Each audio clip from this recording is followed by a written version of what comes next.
berprofesi sebagai penyemir sepatu. Bernard Gerard merupakan remaja yang cerdas. Di sela-sela pekerjaannya, dia sering menguping pembicaraan para orang kulit putih yang sedang membicarakan bisnis. Namun sayang, pada suatu ketika, dia ketahuan oleh satpam dan hendak ditangkap. Kabar itu kemudian sampai pada ayah Gerard. Oleh karena itu, ayah Gerard menasihati putranya agar tidak melakukan hal itu lagi, karena itu sangat berbahaya dan bisa mengancam nyawanya. Gerard mengatakan jika dia hanya ingin mengetahui bagaimana cara orang kulit putih dalam menghasilkan uang. Sang ayah yang tahu jika anaknya memiliki bakat bisnis berusaha untuk tidak mengecilkan harapannya. Tapi dengan kondisi rasisme warna kulit yang merajalela, sang ayah tidak bisa berbuat banyak. Dia lalu mengatakan jika impiannya mungkin bisa terwujud jika dia pindah dari sini. Beberapa tahun kemudian, kini Gerard telah dewasa dan memiliki istri bernama Eunice serta seorang anak laki-laki. Gerard sekarang sudah pindah di Los Angeles dan tinggal di rumah paman Eunice. Pada saat sesi makan malam, paman menawarkan pekerjaan di sebuah perusahaan pesawat yang sedang membuka lowongan. Namun Gerard menolak tawaran itu. Dia mengatakan jika dia ingin menjadi agen perumahan. Mendengar hal itu, si paman langsung tertawa karena pada saat itu agen perumahan berkulit hitam hampir tidak ada. Apalagi di tengah kondisi rasisme yang masih merajalela. Tapi, walaupun demikian, Eunice tetap membela suaminya dan mengatakan jika Gerard adalah seorang yang jenius. Looking forward to having dinner with your uncle. Northrop is looking to hire 5,000 new workers for their assembly line. Well, thank you, sir, but I came here to try my hand at real estate, owning property and renting it out. It's in some one-horse town in Texas. My husband is a genius. Kemudian, Gerard berusaha mewujudkan impiannya. Dia dan Eunice mencoba mencari rumah yang dijual, kemudian dia beli untuk disewakan kembali. Sebenarnya, Gerard memiliki cukup uang untuk membeli sebuah gedung atau rumah. Hanya saja, tidak cukup jika ditambah untuk melakukan perbaikan. Oleh karena itu, Gerard butuh investor atau partner agar modal mereka bisa dibagi. Akhirnya, Eunice mengajak Gerard untuk bertemu kawannya yang bernama Joe Morris yang merupakan pemilik koperasi simpan pinjam dan klub malam. Sesampainya di sana, Gerard merasa tidak nyaman ketika melihat tingkah laku Joe yang selengean. Gerard pun mengajak Eunice pulang dan menolak kerjasama dengan Joe. Melihat respon suaminya yang demikian, Eunice marah. Dia menganggap jika Gerard salah paham dengan Joe dan belum mengenal Joe sepenuhnya. Hi, my name is Bernard Garrett. I'm a real estate investor. What is the asking price? The current rents in the How many neighborhood. units are in the building and what are they really looks to me to We have enough to buy it. Just won't have anything left over to fix it up. But if I were, can't do no better than Eunice Perkins. I'm about your idea. No way am I doing business with that man. I don't need his help. Eunice pun memberi kesempatan Gerard untuk melakukan idenya sendiri. Gerard lantas menemui Patrick Bunker, seorang investor properti. Di kantor Patrick, Gerard menyampaikan keinginannya untuk membeli sebuah apartemen milik Patrick. Berkat keahliannya dalam bernegosiasi, akhirnya Patrick mau menjual apartemen itu pada Gerard. Namun sayang, uang yang dimiliki Gerard kurang sehingga dia harus mengajukan pinjaman ke bank. Keesokan harinya, Gerard pun pergi ke sebuah bank untuk menemui Edward Red untuk mengajukan pinjaman. Tapi begitu sampai, dia langsung diusir oleh karyawan bank di sana karena dia orang berkulit hitam. Tapi Gerard tidak kehabisan akal. Dia kemudian menunggu di luar gedung sampai Edward keluar. Ketika hari telah sore, akhirnya Gerard dapat bertemu dengan Edward. Gerard mengatakan jika dia sedang berbisnis dengan Patrick dan mungkin akan menguntungkan Patrick. Maka dari itu, dia ingin mengajukan pinjaman di bank milik Edward. Over 35. You offering 35? I can give you 30. Your confidence is impressive. Once I lease the units, I can give you your full asking price. I'm sorry. Thank you for your time, Mr. Barker. I'm sorry, Mr. Reed is out. This deal will benefit Mr. Barker. Pada malam harinya, Patrick menelpon Gerard dan menanyakan mengapa dia mencatut namanya di depan Edward. Dan hal itu adalah hal yang tidak baik dalam etika bisnis karena mencatut nama tanpa izin. Gerard pun meminta maaf karena aksinya itu dan Patrick memaafkan hal tersebut karena satu dan lain hal. Lalu Patrick juga mengatakan jika dalam etika bisnis normal pasti akan merugikan orang kulit hitam. Tapi dia tidak ingin melakukan hal itu. Dia bahkan bersedia sebagai pinjaman agar Gerard mendapat pinjaman dari bank. Garrett pun sangat berterima kasih pada Patrick karena walaupun Patrick orang kulit putih, dia tidak diskriminatif. Setelah mendapat pinjaman, maka Garrett berhasil membeli sebuah gedung. Dia kemudian melakukan perbaikan gedung tersebut agar harga sewanya lebih tinggi dengan dibantu Matt, seorang pria kulit putih. Pada awalnya, Garrett sempat ragu dengan Matt apakah dia mau bekerja di bawah orang kulit hitam. Tapi Matt mengatakan tidak masalah asal dia mendapat upah. Pada malam harinya, Garrett merayakan keberhasilannya dengan berpesta di klub milik Joe. Pada sela-sela pesta itu, akhirnya Joe dan Garrett mengobrol dan bisa lebih dekat satu sama lain. Pada kesempatan ini, Joe berpesan pada Garrett agar jangan terlalu percaya pada Patrick, karena jika tidak bisa menyelesaikannya sesuai dengan kesepakatan, maka kita tidak akan tahu apa yang akan Patrick lakukan.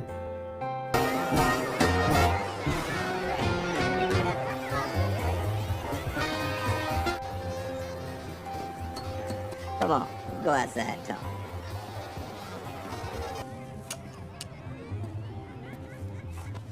Look, I like seeing black men succeed. Finish the work or rent the units fast enough. Baru saja memulai renovasi, tiba-tiba mendapat teguran dari ibu-ibu penghuni gedung itu yang tidak suka pada orang kulit hitam berada di lingkungannya. Tindakan si ibu itu tak berhenti sampai di situ. Bahkan dia sampai melaporkan Garrett dan kawan-kawan ke polisi dengan tuduhan pemalsuan dokumen. Tapi ketika polisi datang ke tempat itu, Garrett sudah menyiapkan kopian dokumen gedung itu. Setelah melihat hal itu, maka polisi pun pergi. Yes, officer, is there a problem? She said you were impersonating the owner of the building. This actually looks real. Yes, sir, officer. Selanjutnya pada malam hari, Garrett datang kembali ke gedung itu dan kembali ditegur oleh si ibu-ibu tadi. Garrett mengatakan jika dia sudah tinggal di tempat itu. Mendengar hal itu, si ibu langsung pindah dari gedung tersebut karena tidak mau tinggal satu lingkungan dengan orang kulit hitam. Setelah selesai merenovasi gedung, berkat kejeniusan Garrett dalam marketing, tak butuh waktu lama untuk gedung itu terisi penuh. Melihat prestasi Garrett dalam hal marketing dan dalam menganalisa gedung membuat Patrick menawarkan Garrett untuk membangun kerjasama dengan presentasi keuntungan 50-50. Namun dengan syarat Garrett hanya bernegosiasi di telepon, kemudian orang yang menemui klien adalah Patrick. Berkat kerjasama antara Patrick dan Garrett, mereka berhasil memiliki belasan unit properti dan semuanya profit. Garrett dan Eunice juga sampai bisa memiliki rumah yang mewah. Namun naas di tengah kejayaan mereka, tiba-tiba Patrick meninggal dunia. Lebih parahnya lagi, istri Patrick sebagai ahli waris ingin menjual seluruh asetnya karena dia tidak mau bekerja sama dengan orang kulit hitam dan Garrett hanya menerima 25 sen setiap dolar hasil penjualan properti milik mereka. Garrett pun tidak setuju dengan yang dilakukan oleh istri Patrick karena sesuai perjanjian adalah 50-50, tapi Garrett tidak memiliki bukti apapun karena dalam setiap surat perjanjian jual beli tidak ada nama Garrett. Pengacara istri Patrick mengatakan apabila ingin membuktikan, maka dia harus memiliki saksi yang tahu dengan perjanjian itu. Oleh karena itu, Garrett langsung pergi ke bank untuk menemui Edward. Karena dia juga tahu jika Garrett bermitra dengan Patrick dan Patrick pula yang meminjam pinjaman tersebut. Tapi, lagi-lagi Garrett mendapat masalah, Edward ataupun karyawan bank tidak mau menjadi saksi. Di tengah keputusasaan itulah, dia memandangi daftar kantor yang ada di gedung itu. Garrett lalu berpikir untuk membeli gedung tersebut agar tidak ada perbankan di gedung tersebut yang menolaknya. Untuk itu, Garrett menemui Joe. Garrett menawarkan kerjasama agar mereka bisa memiliki gedung setinggi 14 lantai itu. Namun Joe mengatakan jika hampir mustahil orang kulit putih mau menjual gedung itu pada orang kulit hitam. Jikapun mau, pasti mereka menawarkan dengan harga yang tinggi. Berdasarkan analisis tersebut, maka mereka meminta Matt yang merupakan kulit putih untuk menjadi juru runding dengan pemilik gedung itu. Kemudian Joe juga meminta temannya, seorang banker dari San Francisco, untuk meminjamkan uangnya apabila negosiasi tersebut berhasil. Building in downtown Los Angeles. I want us to buy. I got a bank in San Francisco I've done business with. Yeah, we're probably gonna have to overpay to get it. Be us to the rest of the world. Right. Langkah awal untuk memulai misi itu adalah melatih Matt untuk berperan menjadi orang kaya seperti bermain golf, karena permainan golf adalah permainan yang identik dengan orang kaya. Selain itu, Matt juga dilatih untuk table manner atau cara menghadiri jamuan makan di suatu acara orang kaya atau acara resmi. Serta Matt juga diajari mengenai hitung-hitungan harga properti hingga pengetahuan mengenai nilai kapitalisasi saham atau harga saham. Pada awalnya, Matt merasa canggung karena itu bukan dunianya dan dia juga nampak kesulitan dalam mempelajari berbagai ilmu tentang perbankan. Namun dia tidak menyerah, Matt akhirnya memilih menghafal materi yang diajarkan oleh Garrett. Setelah semuanya siap, maka pertemuan antara Matt dan pemilik gedung tertinggi itu yang bernama Charles pun diselenggarakan. Pada pertemuan pertama, Matt dan Charles bertemu di lapangan golf. Semua skenario tentu sudah didesain oleh Joe dan Matt dapat menjalankan tugasnya dengan baik hingga memukau Charles. Setelah itu, mereka sepakat untuk mengadakan pertemuan lanjutan di rumah Charles. Garrett maupun Joe tetap memantau jalannya negosiasi tersebut, bahkan Garrett sampai menyamar menjadi seorang supir Matt. Pertama, Matt menghadiri jamuan makan siang di rumah pemilik gedung. Selanjutnya, mereka mulai membicarakan tentang jual beli gedung tersebut. Matt sukses dalam menjalankan perannya, bahkan kembali memukau Charles, sehingga Charles pun mau melepas gedung itu pada Matt. Make me proud, son. Like you did on the first tee. That's what you're offering. I'm interested. Here's my problem, Charles. I know you have leases at 15 cents a square foot. How do you do this in your head? I'll take the latter. We can call it an even 1,560,000 if you leave me that desk. Kemudian mereka pun merayakan keberhasilannya memiliki gedung tertinggi di Los Angeles.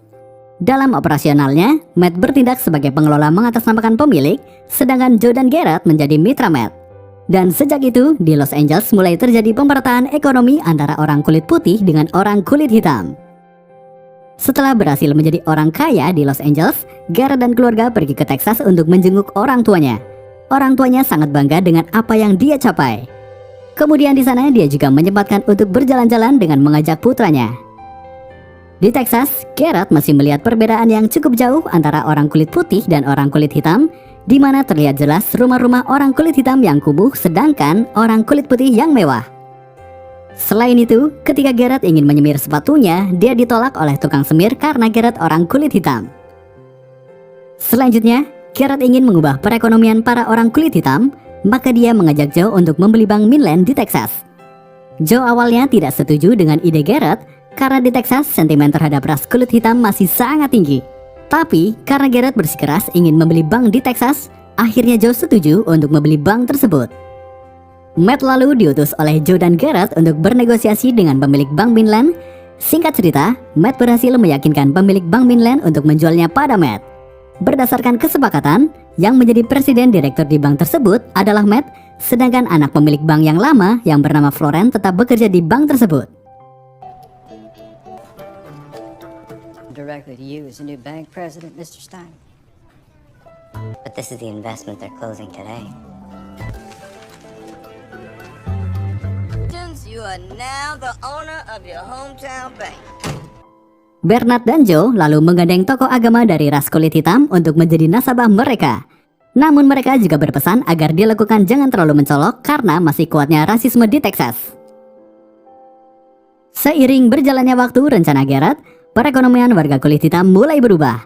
Hal itu membuat Florence curiga, apalagi Matt juga bisa mendatangi berkas pinjaman hingga puluhan di setiap minggunya.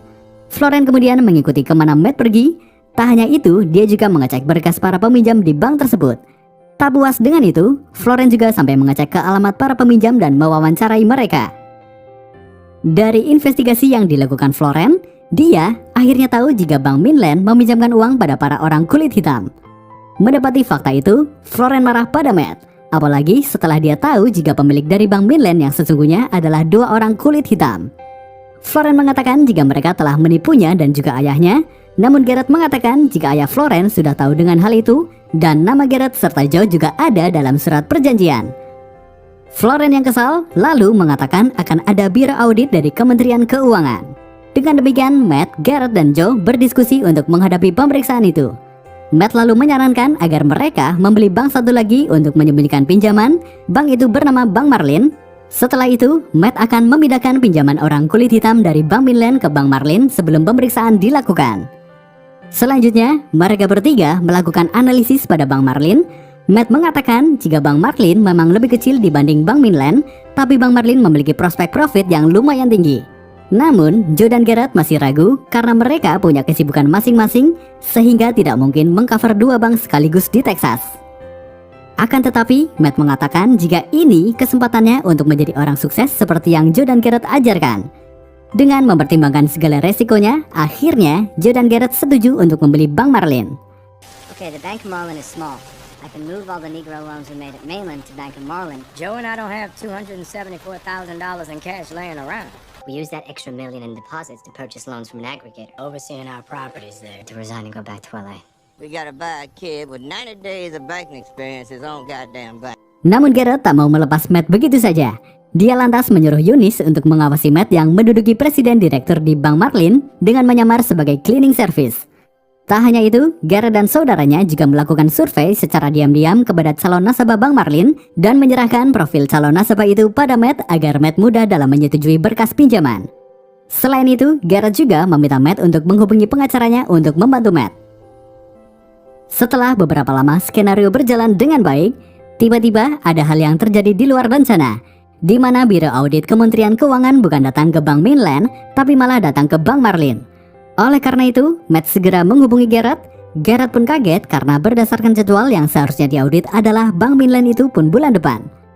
Untuk itu, Garrett langsung datang ke Bank Marlin dengan menyamar sebagai cleaning service untuk membantu Matt. Pada awalnya, rencana berjalan mulus. Garrett dapat membantu Matt dari balik pintu. Tapi, tiba-tiba pintu itu ditutup oleh auditor sehingga dia tidak bisa lagi membantu Matt. Akhirnya, Matt pun kewalahan dalam pemeriksaan tersebut dan akhirnya dia mengatakan jika dia memiliki ahli untuk membantunya. Namun, ahli tersebut sedang tidak masuk. Matt pun meminta izin pada auditor untuk mengambil berkas-berkas yang diperlukan. Kemudian, Matt menemui Garrett di toilet untuk meminta penjelasan perhitungan kredit para nasabah. Setelah itu, Matt kembali menemui auditor tersebut untuk menjelaskan mengenai kredit para nasabah Bank Marlin. Belum sempat menjelaskan, auditor malah menemukan masalah baru, di mana auditor menemukan nilai kredit yang melampaui jumlah modal bank ditambah durasi kredit yang terlalu panjang. Padahal, menurut aturan bank tidak boleh meminjamkan melebihi nilai modal. Masalah itu cepat-cepat Matt laporkan pada Garrett. Garrett pun heran mengapa ada pinjaman yang melebihi modal.